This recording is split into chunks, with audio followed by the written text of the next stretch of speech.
I'm Nate Lind, and I help people interested in buying or selling online businesses get the transaction done without the deal falling apart. If you're looking to buy or sell online businesses, then be sure to keep tuning in for more videos like this one.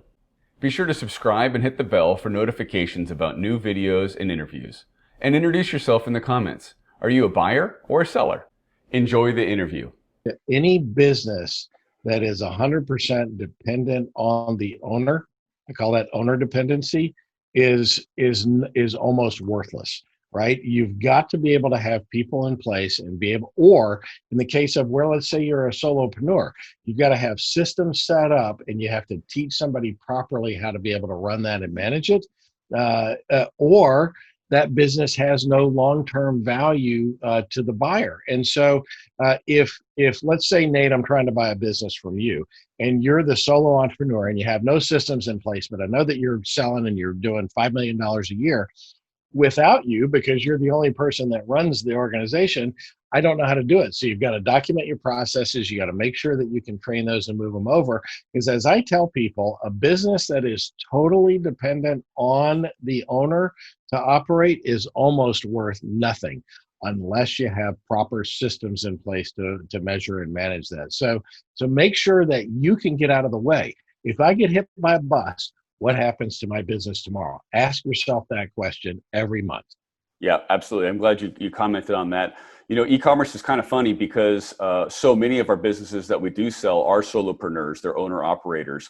But what they have is they've got very key parts of the business outsourced, or they have third-party vendors that are handling potentially the traffic or the sales, the 3PL, so the shipping and fulfillment.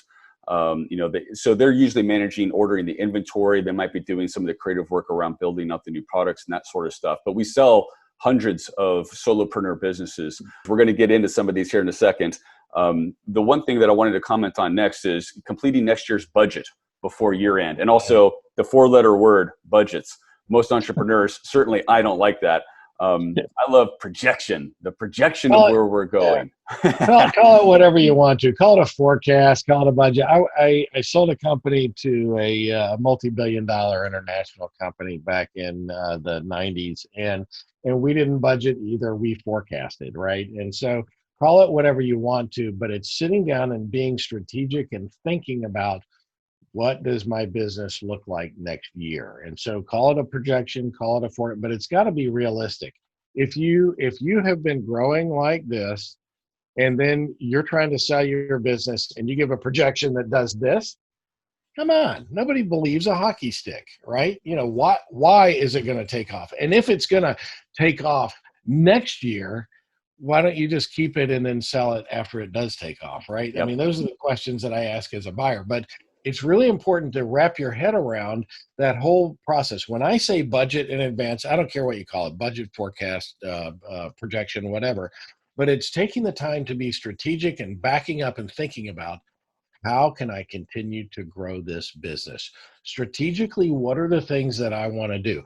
How can I attract more customers? How can I keep this business on its track? Because then you can also decide what investments I need to make to get there. Do I need to buy new inventory? Do I need to bring on a new product line? Do I need to partner with somebody else? And you're being very intentional about thinking about, how do I get to where I want to be? That's what I mean when I'm saying budget in advance. It helps you understand really what investments you need to make in your business in order to get it to the level that you want it to be. And it's taking time to step back and thinking strategically about the business, as opposed to what most entrepreneurs do, and certainly solopreneurs.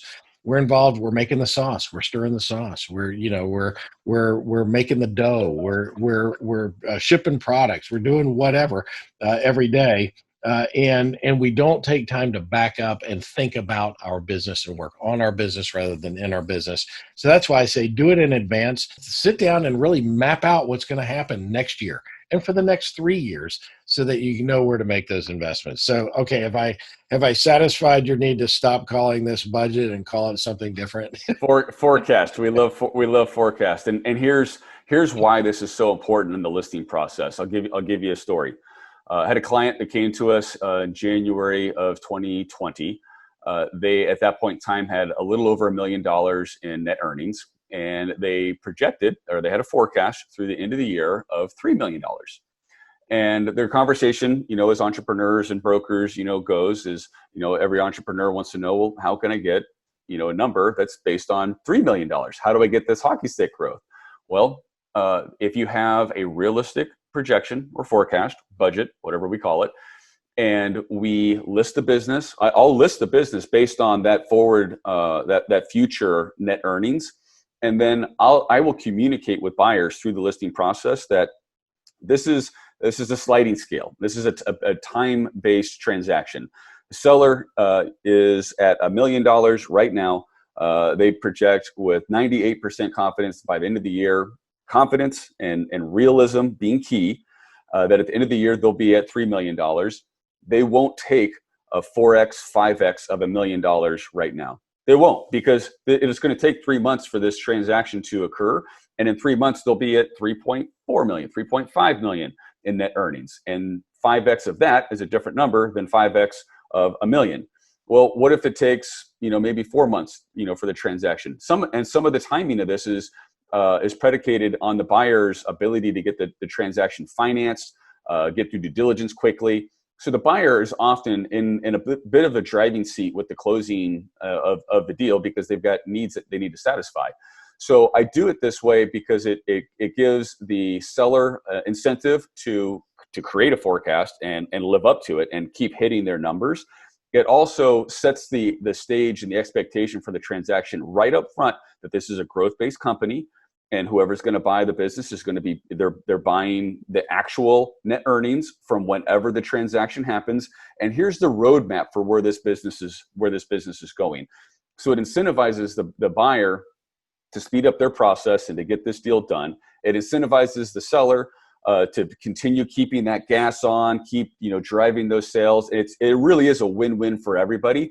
And the key critical thing for all of it is the forecast. We have to have at least a good 6 or 12-month forecast that I can communicate with confidence to the buyer that this is where you're going to go. We can list you at a sale point based on the multiple of your future net earnings. You're going to close at an actual multiple of your actual net earnings at time of close, but this gives a roadmap of where you're going, and it sets the stage for a buyer to be interested from the get-go, as opposed to you do it the old-fashioned way. Okay, you made $1 million in the last 12 months. We're going to list you at 3, 4, 5, 6X, whatever it is, and then in 3 months or 4 months down the road, the deal blows up. And we've seen it time and time again, which is why we're using, it's kind of like a modified discount cash flow model of listing process. Yeah, I like that. One of the things that's really, really important to point out here, you really address this very well in that discussion. But buyers don't buy where the business has been, right? Buyers are buying the future earnings of this company. And so if you give them a realistic projection that you've got a long track record of meeting those projections and growing the business, then you've got a better chance to get a higher price. And then, of course, I'm certain that that the folks at Website Closers, and certainly Nate, I know, you can, if the buyer doesn't really believe that you've got this coming, then you can structure it in such a way that if it does come, you do get another bite of the apple, right? And so, Yep. An earnout or some other form of additional compensation, if that comes in, or you stay on board until it comes in, and then you get another bite of that. Look, I told you it was coming. I got it. Here it is, and let's go on our way. But you got to get in the mindset.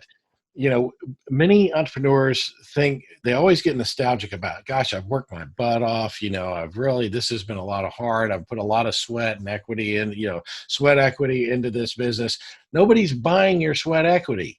They're buying the future earnings of this business. Nobody cares about how hard you work. They all know that you had to work hard. And guess what? I'm really proud of you for doing that, and they are too. However, they're buying the future earnings of this business. And so you got to give them a realistic understanding of where that's going to go so that you can get the best possible outcome in your purchase price. Yep. That's absolutely correct. We definitely, for our 5 million and over transactions, we see structured deals with earnouts and rollover equity all the time. It communicates a tremendous amount of confidence in your own business to a buyer. And when you start getting into meaningful numbers, and numbers can be meaningful for anybody at any level. I see this most commonly for 5 million and over, in the actual sale transaction, in the transaction price, where that sort of stuff happens. And we're on a roll with a bunch of really good stuff here, Tom. I see a couple of them coming up here: identifying and tracking 2 to 3 key daily or weekly metrics in every department. Let's go ahead and share your thoughts and your story on that. Yeah, I think that you should really have KPIs or metrics or whatever you want to do, because frankly, as the old axiom is, whatever gets managed or gets measured gets managed. So if you're not measuring something, then you're not managing it to an expectation. So we have in all of our businesses key metrics that we're managing. Number one, chief among those, is cash. I want to know where cash is. Where is all of our cash? Cash is king. You can't do anything. You can't pay the lights, can't pay your people, can't pay for the products that you're trying to sell, can't pay for your AWS, can't pay for anything else without cash. So cash is the most important number to me. Now, I was running a solid middle market company, and the long running joke was, I want to know cash every day before my key went in my door to unlock it, right? By the way, I didn't have any locks on my doors.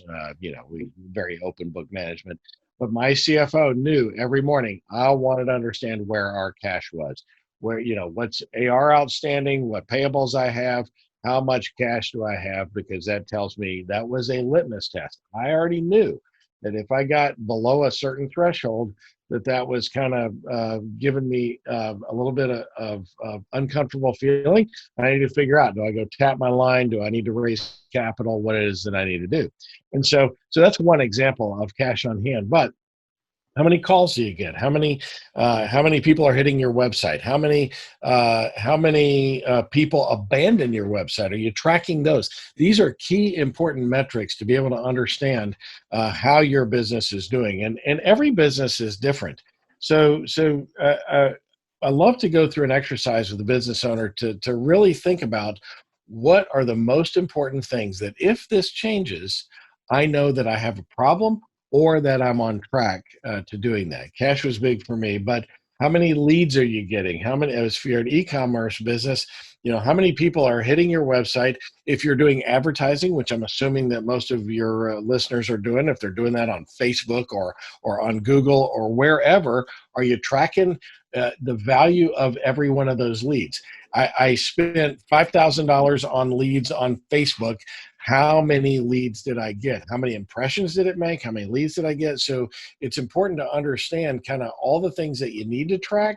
There could be hundreds of things that you're tracking, but the reality is boil it down to the most important things that that if something changes with this number, then I've got a problem that I need to go address, or I know that I'm on track. It could be growth, could be gross profit, could be a number of website hits I get, whatever it is, but identify 2 or 3 in every one of your departments: sales, marketing, operations, finance, whatever it is, whatever departments that you have, shipping, how many fulfillments did I have, whatever it is, then track those things relentlessly and look at them so that okay, my business is on track. So if you don't measure it, then you can't manage it and you can't improve it. And so if you don't know how many people are hitting your website and yet you want to grow your sales, well, then how do you go about doing that? Right? I mean, how do you even know where to start? So measure those KPIs, the key performance indicators, and keep track of them. And if you've got people working with you, hold everybody accountable to a number. Right. That's all I got to say about that. You covered it. I mean, it's super important for an e-commerce entrepreneur, but watching the traffic, your big expense items. It's going to be your cost for advertising, your cost of goods, your fulfillment. You just look at back to your P&L, look at your income statement and look to see what are the most expensive expenses you have, and you track those, create KPIs around those. Those are absolutely critical to it. I'm going to, wrap that one up and go straight into the next one. Sharing your projection and your KPIs. I'm going to put these together. with with your managers or your vendors. And I think in this case for e-commerce companies, it may be more often the vendor than it is necessarily a manager. But sharing this information and holding them accountable is going to be a key aspect to your profitability. Tom, you want to jump in? Yeah. Yeah, absolutely. You know, people have to understand where they're going and what you're holding them accountable to in order to help you get where you want to be in your business. And so if you go through the process of budgeting or making projections or doing a forecast or whatever, you need to share that with your people. Look, I'm a big fan of open book management. In every business I've ever had, I'm sharing the financial statements with people so that they understand where we are. Because if my people could understand how to read my financial statements all the way down to truck drivers, right? Then they can help improve the outcome, and they get a piece of that win in the back end. So if your projection is a secret and the only person that knows it is you, no one can help you get there. And you can't hold other people accountable to helping reach your targets. And so, in the e-commerce world, as Nate mentioned, that might be key vendors that you're holding accountable. It could be employees, or it could be contractors that are working with you. But if you don't share these numbers and share the KPIs and share the financials, the projections with them, how can you hold them accountable for helping you get where you want to be? Yeah, absolutely right. When you've got all this information available to you as well, there's a couple of things that you can do with it, that we haven't already mentioned. I want to highlight that you can also remove any of the unprofitables, unprofitable clients, like you were saying, unprofitable SKUs, unprofitable vendors. If you've got vendors that are costing you too much money, you can do some champion challenger, type activity and see if you can find somebody that changes your net margin based on that. Without this information, you can't effectively make the switch or make the changes. Anything you want to share about that, Tom? Well, so let me give you a great example of that. I had a business that we were providing merchant services for lots of retailers and restaurants and that kind of thing, and we had multiple agreements with various providers of merchant services. So taking credit cards, right? Mm-hmm. However you take credit cards. There's a lot of different options out there for that today, but go back 20 years, there weren't a lot of different options for it. You had to sign up with somebody, and then I'm selling their services, and I'm getting a slice of that revenue, right, coming in there. And credit card contracts are notoriously written in gobbledygook. I think they might be written in either Vulcan or Klingon language, because nobody can understand anything. I have had attorneys and accountants try to tear these things apart. So I look at all the vendors that I had for that, because I'm reselling somebody else's product. So think of me as an e-commerce provider here. I said, look, I have one way to measure this. All I need from you is the amount of the transactions and how much money I make on it. I know that now I've got basis points that I'm working with here. So we're getting tiny little slivers. You sell $1,000 and you get a couple of pennies on it, right? And but the only way that I could then true it up was once I realized, okay, if I understand how much the transactions are and how much money I make on those transactions, then I can compare one vendor to another. And for years, I didn't have this information at my fingertips. Once we started tracking that and looking at it, I could see, oh my gosh, I am way more profitable selling this person's product versus this person's product. So I got two choices. Either A, I'm going to move everybody from over here to over there, or B, I can go back to these guys now armed with information and say, hey, here's what I know. I make twice as much money over here than I do with you. So one of two things needs to happen. Either A, you've got to figure out how to get me whole and get me more of this slice of the pie, or I'm going to be moving my merchants over to another platform where I can make more money. The point is, until I knew that, I couldn't take any action on it. And let me tell you, when we started taking action on it, it meant millions of dollars to our bottom line, because we were a pretty large provider. And so every dollar I could find over here to increase, that money flows straight to the bottom line, baby, straight to the bottom line. There's no additional cost to get it. So we were able to go back and renegotiate contracts. Thanks for watching. If you liked this video, be sure to subscribe and tell me what you thought about it in the comments. Your comments encourage me to continue posting videos, and they give me ideas about what to post next. I read and reply to every single one. Also, if you own an online business and you're curious of how much it's worth, click the link below to get a free business valuation with a member of our team. Who knows? It may even be me you're talking to.